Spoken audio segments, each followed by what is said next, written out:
तो मानवता ये कहती है कि मैं 2 रोटी में से 1 रोटी उस पड़ोसी भाई को खिलाऊं ताकि मेरा भी पेट भरे और मेरे पड़ोसी भाई का भी पेट भरे और दोनों का गुजारा हो जाए।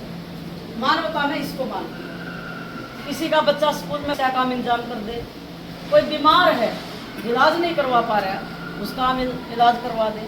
तो मैं इस तरह के काम ज़्यादा करती हूँ। भाई मैं राजनेता नहीं हूँ, अगर मैं राजनेता होती तो बहुत पहले मंत्री भी बन गई होती, विधायक भी बन जाती, एमपी भी बन जाती। मैं क्यों नहीं बनी? मेरे अंदर सिर्फ एक कमजोरी है और वो कमजोरी भाई मेरे साथ ही लकड़ियों में जड़ेगी, वो दूर हो नहीं सकती। कि मैं ना तो किसी की गुलामी कर सकती, ना मैं अपने समाज को गुलाम बना सकती, ना मैं अपने समाज को बिकाऊ बना सकती, ना मैं किसी की चोरनी खा सकती। ये मेरे अंदर एक बहुत भारी कमजोरी है। और ये युग कौन सा चल रहा है? जो जितनी ज्यादा झूठ बोलेगा, जो मक्कारी करेगा, जो दिखावा करेगा, वो फड़ेगा फूलेगा। लेकिन मैं संतुष्ट हूँ अपनी आत्मा से कि भी मेरे को एमएलए बनने की कभी भी जरूरत नहीं है। मेरी जो ताकत है आज के दिन, वो 37 साल का मेरा काम बोलता है कि 90 एमएलए एक तरफ होते हैं, कांता गड़िया की एक आवाज एक तरफ होती है। तो एमएलए बनकर क्या करूंगी? 1 नवंबर 1966 में हरियाणा राज्य बना, 90 हमारी विधानसभा सीट है, 17 हमारे रिजर्व हैं। आप मेरे को आत्मा से सोच के बताओ कितने एमएलए बने होंगे भाई दलित समाज के? किसी का नाम है समाज में? कोई जानता है? सारी पार्टियां बने हैं, मंत्री भी बने, एमपी भी बने। जब समाज के ऊपर आफत आती है, आज तक किसी बता दो कौन सा नेता आपके अंदर, एक भी बता दो मेरे को, कोई नाम गिना दो अगर कोई हो तो, जिसने समाज के लिए काम किया हो। भाई मेरी तो मोटी सी बात ये है, रवि भाई जैसे बोल रहे थे कि भी एमएलए पार्टी बना देगी। मेरे गुरु हैं, जो मेरे आदर्श हैं, वो तो बाबा साहब हमारे मसीहा हैं, बाबा साहब डॉक्टर बी.आर. अम्बेडकर जी, जिन्होंने इस देश को संविधान दिया जिसमें जाति धर्म की कोई बात नहीं की, जिसमें समानता की बात की है, जिसमें बराबरी का दर्जा दिया है। और मेरे गुरु कौन है? मैं 15 साल की थी, साहब काशीराम जी, साहब काशीराम जी की पाठशाला की मैं रही हूँ सदस्य है। उन्होंने मेरे को सिखाया है और वही मेरे अंदर भरा हुआ है। साहब काशीराम जी एक बात बोलते थे, मैं आज बोल रही हूँ, वो स्वर्ग में वो सुन रहे हैं मेरी बात को, अमर है वो मरे नहीं है, शरीर से गए हैं। वो एक बात बोलते थे कि जिस दिन तुम अपने समाज को टिकाऊ बना दोगे, तुम्हारा नेता कोई बगावत नहीं करेगा। तुम अपने समाज को टिकाऊ बनाओ। तुम्हारे नेता क्यों बिकते हैं? क्योंकि तुम्हारा समाज टिकाऊ नहीं है। और तुम अपने समाज के जो टिकाऊ लोग हैं, जो मजबूत लोग हैं, जो मेहनती लोग हैं, चाहे वो झोपड़े में रहते हो, धनवान बेशक ना हो, उसको विधानसभा की टिकट दो और उसको एमएलए का चुनाव लड़ाओ। वो आपका टिकाऊ नेता बनेगा। वो कभी बिकेगा नहीं, वो कभी झुकेगा नहीं, वो कभी टूटेगा नहीं, वो कभी डरेगा नहीं।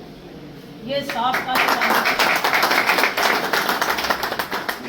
काशीराम जी की पाठशाला है जिसमें मैं पढ़ी हूँ, और वही मैंने सिखाया आप लोगों को भी, जिन जिन ने मेरे साथ काम किया है।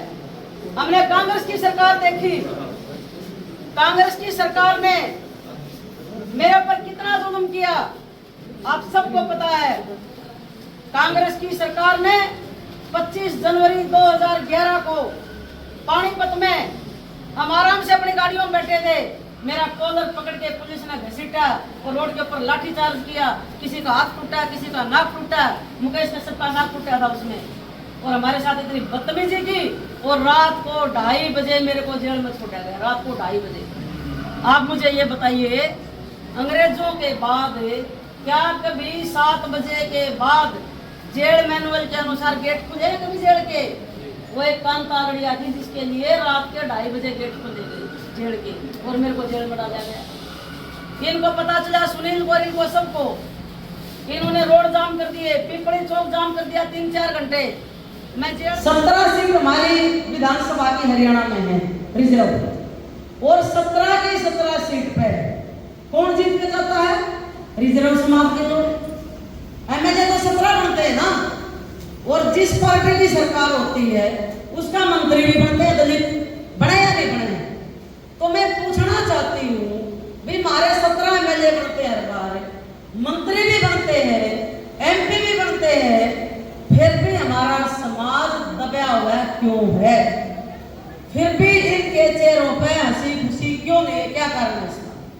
उसका एक ही कारण है कि जितने हमारे एमएलए मंत्री बनते हैं, एक तो होता है गांव में साझी जनता जो मालिक उसमें जो मैं गाँव करेगा, एक पढ़ा लिखा साझी होता है विधानसभा में। जिस पार्टी का एमएलए जो भी जारी होगी उस एमएलए की मजबूरी है, मंत्री की मजबूरी है, वो बोल नहीं सकता है नहीं है हकीकत। तो इसलिए मेरी एक सोच है शुरू से, एमएलए बनूंगी तो इंडिपेंडेंट अपने नाम से अपनी पार्टी से बनूंगी, किसी पार्टी से नहीं बनना चाहती। क्यों?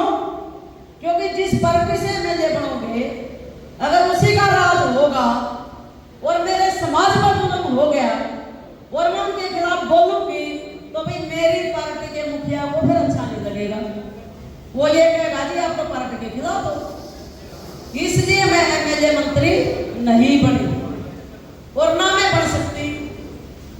मेरी लड़ाई ये है कि मैं एमएलए मंत्री जब बनूं जब मेरे दोनों तरफ मेरे भाई बहन भी एमएलए बनकर विधानसभा में मेरी ताकत बढ़कर जाए।